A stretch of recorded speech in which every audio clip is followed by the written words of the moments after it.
왜 이렇게 다들 빨리 가시는지 빨리 할 일 좀 해서 우리 국민들 좀 집에서 이렇게 편히 좀 있을 수 있게 좀 해주시면 안 되나? 근데 저는 그 약간 이해가 안 가는 게 너무 제 눈에는 명확해 보이는데 좀 한번 판단해 주세요. 그러니까 우리 지금 시민사회와 민주당이 요구하는 게 두 개잖아. 빨리 결정 내려라. 응? 아니면 왜 이렇게 늦는지 말해라. 근데 지금 아무것도 못 하고 있잖아요. 근데 그게 한 달이 되도록 빨리 안 하고 왜 빨리 못 하는지 말 안 한다면 말할 수 없는 이유가 있는 거야.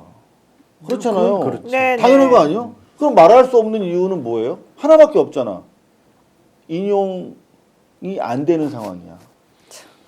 그렇지 않아요? 저는 제 눈에는 너무나 명확해 보이는데 어떠세요? 아니 제가 그 이달 두 번째 주부터인가 그래서 그때는 이제 3월 10일 그 무렵 10일이 넘어가면서부터는 이게 3월 17일까지 선고가 안 이루어지면 네. 뭔가 내부적으로 헌재 내부에서 그죠? 사달이 난 거다 네네. 이거는 그런 말씀을 이제 10일 좀 넘어가면서부터 드린 적이 있는데 27일이 아니고 지금 27일도 다 넘어갔단 말이에요. 그러니까 뭔가 문제가 생기긴 틀림없어요. 근데 그 문제가 생긴 게 8대 0이 안 되는 상황이냐 아니면 정말 탄핵 인용이 6명이 안 되는 그게 제가 긴급 상황이냐 3월 네. 10일에서 17일 사이까지는 제가 취재한 내용에 따르면 8대 0으로 만들어야 된다. 맞아요. 라며 조금만 우리는 더 지금 그 논의를 디베이트 해보자. 하고 있다라고 하는 내용이었어요. 근데 그 이후부터 달라졌다니까.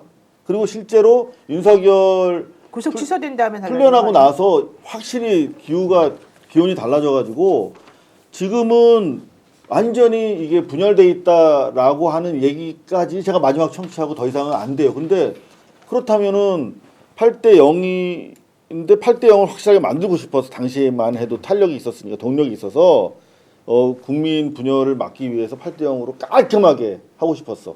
거의 보충 의견도 최소화하고. 근데 이제 그거 아닌 건 분명해 보여요. 왜냐하면 7대 1이든 뭐 6대 2든 대면을 해야 되는 정도로 나라가 지금 망해가고 있잖아요. 그런데 그거 아니면 명확하게 우리가 들리는 대로 행동해야 된다. 최소한 40명이라도 빨리 보내달라는 신호거든요, 이게. 그런데 지금 우리 뭘 하고 있는가? 어쨌든 오늘 27일 헌재 대심판정에서는 문영배 헌재소장 대행이 헌법소원 10건 그리고 기소유예 처분에 대한 또 이 30건. 헌법재판소의 판결을 결정을 기다리는 30건 합쳐서 한 40건에 대한 결정을 결정을 했는데 결과론적으로는 윤석열 탄핵에 대한 공지나 그런 얘기는 한마디도 없이 갔습니다. 그래서 좀 전에 말씀드린 것과 같이 현재 공보관실로 많은 기자들이 도대체 그러면 언제 한다는 거냐, 내일 하냐 이런 것까지 이제 물어보는 지경에 이르렀고 공보관실에서 우리도 모른다. 자꾸 물어보지 마라. 이제 이런 얘기를 지금 한 것이고요. 결과론적으로 모든 언론들이 이제 4월로 넘어갔다. 시간이 더 이상 이제 없다. 이런 얘기 지금 하고 있는 중인데요. 이것도 이제 4월로 넘어간 건지, 4월 18일 전에 한다는 건지, 4월 18일 이후에 한다는 건지 아무것도 알 수가 없어서 우리 3월 혼자만- 31일도 남아 있긴 해요. 네. 근데 3월 31일은 안 한다고 지금 아마 얘기되는 것 같아요. 왜냐하면 이제 이렇게 되면 주말에 그러려면 내일 또 공지를 해야 되잖아요. 내일쯤은 공지할 그런데 수 그러면 주말에 난리가 납니다. 그리고 보안 유지도 어렵고. 네, 그래서 사실은 월요일이나 화요일에 안 한다는 얘기가 있고 그러다 보니까는 4월 2일날 보궐선거 끝나고 난 다음에 4월 4일 설이 지금 좀 그래도 가장 또 유력한 설이긴 한데 역시 그거 믿을 수가 없지 않습니까? 우리가 이러니까 정말 대한민국 국민들만 죽어나는 상황이 지금 되고 있습니다. 정말 그러다 못 보니 살겠습니다. 사실 솔직히 민주당도 말해서. 이제 헌법재판소에 대한 내용보다는 최상목 권한대행과 그 다음에 한덕수 권한대행에 대해서는 엄청 강력한 빨리 메시지를 탄핵해 내려고 주세요. 합니다. 예? 실제로 네. 이거는 불법을 저지르고 있는 거 아닙니까? 우리가 뭐 그렇죠. 어렵게 얘기해서 위헌이고 이걸 지켜야 되면 이렇게 하는 거지. 그 사람도 불법하는 거예요. 맞아요. 불법을 어떻게 가만히 볼 수 있겠느냐라고 해서 사실 지금 내부 기류는 멱살이라도 잡아가지고 마흔역 재판관 임명하라고 해야 된다. 실제로 그 국회 차원에서 한덕수 총리를 국회에 데리고 와서 왜 안 하냐고 질타도 좀 해야 되고 사실 산불 상황도 빨리 보고도 받아야 되고 하지 않습니까? 네. 근데 슬슬 피한다는 거 아니에요. 총리실이. 그래서 네. 저희도 일정도 잡지를 못하는 상황인데 실제로 우리가 그 내부로 쳐들어가지는 못하니까 그 우리 정부청사 앞에 가가지고도 총리 나오라고 이야기를 하고 뭐라도 해야 되는 것 아니냐는 목소리가 사실 민주당 내부에서도 굉장히 커지고 있습니다. 네. 어떻게든 마흔역 재판관을 지금 임명해야 된다. 다른 걸 떠나서 당신들 왜 불법을 저지르고 있느냐. 그 정도로 하고 있습니다. 그러니까 사실은 기각해주고 나니까 한덕수가 더 버티는 거 아니냐 이런 얘기를 안 할 수가 없는데요. 오늘 의원식 의장이 어쨌든 이 헌재 신속히 선고해라 그리고 한덕수 마흔역 임명해라 이런 취지로 얘기한 게 있습니다. 한번 들어보죠. 헌재의 선고기일 미확정 상태가 장기화하면서 사회적 혼란이 깊어지고 국가 역량도 소진되고 있습니다. 이대로는 위험합니다. 지금 국민들은 국가 시스템이 과연 정상적으로 작동하고 있는가, 대한민국의 미래가 있는가라는 근본적 질문까지 던지고 있습니다. 지금은 헌재에게 주어진 시간입니다만 국민의 시간 없이 헌재의 시간도 없습니다. 국민의 뜻을 받들어 두 가지를 당부하고 요청드립니다. 첫째, 헌법재판관들께서는 최대한 신속하게 윤석열 대통령 탄핵심판 선고를 내려주십시오. 선고가 지연될수록 우리 사회가 감당할 혼란이 커질 것입니다. 그 대가는 고스란히 국민이 치르게 됩니다. 둘째, 한덕수 대통령 권한대행께서는 마흔역 헌법재판관을 속히 임명하십시오. 명백한 위헌이 아닙니까? 대행이 스스로 헌법 위반의 국기문란 상태를 끌고 가면서 국민께 어떤 협력을 구할 수 있습니까? 불확실성을 최대한 빠르게 해소하고 훼손된 헌정 질서를 바로잡는 것만이 국민이 주인인 대한민국, 우리 국민이 만들어온 대한민국의 길입니다. 근데 의원식 의장이 저렇게 말하기에 뭐 오늘 한 번 있는 것도 아니고 사실 그동안 뜻을 몰랐던 것도 아닐 텐데 그럼에도 불구하고 한덕수 권한대행 총리는 아주 그냥 만만디입니다. 만만디. 정말 근데 그 빌미를 사실 헌재가 제공해 준 거라고 저는 생각이 들어서 참 할 말이 없다 이런 생각이 드는데 김영남 의원님 헌재 복도에서 고성여고 갔다는 소리가 있어요.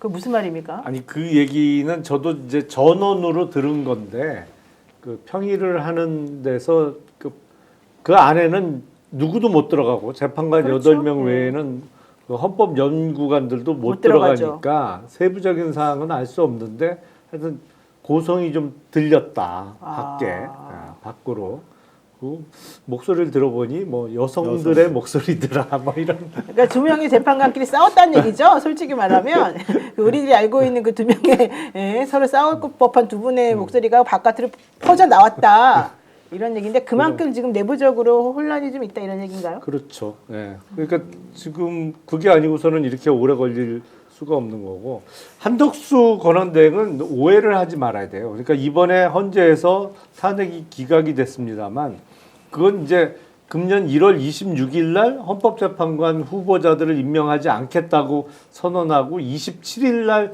바로 그 다음 날 탄핵 소추가 됐던 건이 이제 기각이 된 거잖아요. 그렇죠. 근데 1월 26일하고 지금 4월이 접어드는 있는. 상황에서는 완전히 다르죠. 상황이 다릅니다. 왜냐하면 4월 18일 날 2명의 재판관들이 임기 만료로 퇴임하면 6명밖에 안 남잖아요. 그러니까 아무 일도 못해요. 헌재가 완전히 기능마비예요. 우리 헌법재판소법에는 7인 이상의 재판관이 있어야 심리를 하거나 헌재가 기능을 할 수가 있는데 이거를 헌법기관인 헌법재판소를 무력화시킨다는 얘기밖에 안 되거든요. 그렇죠. 그러니까 마흔역 후보자를 임명 안 함으로써 그러니까 헌법기관을 무력화시킨다는 얘기는 그거를 줄여서 얘기하면 그게 국헌문란이에요.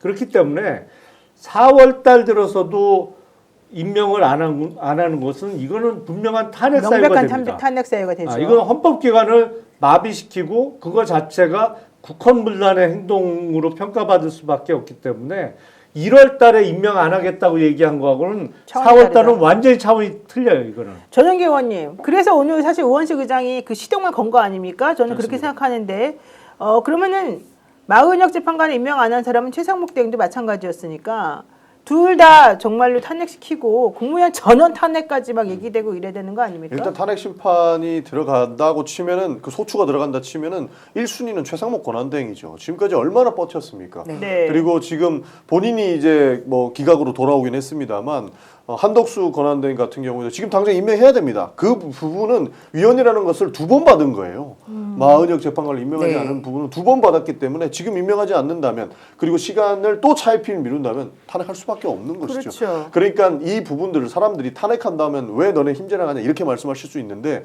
우리는 불법을 엄벌하는 겁니다. 지금 뭐 한덕수 권한대행이나 최상목 권한대행은 실제로 헌법재판소에서 하라는 거 안 하고 불법을 자행하고 있는 것이기 그렇죠. 때문에 공무원의 불법을 어떻게 우리가 가만히 방치하겠습니까? 그래서 이 부분은 탄핵을 해야 된다라고 책임을 묻는 거기 때문에 국민들께서도 주변에 그런 사람이 있으면은 설득을 같이 해주셔야 됩니다. 스픽스는 말하는 언론입니다. 대세는 유튜브, 그중에서 스픽스. 좋아요, 댓글, 구독, 알림 설정. 여러분이 저희를 사랑해 주시고 우리가 여러분을 사랑하는 4가지 방법입니다.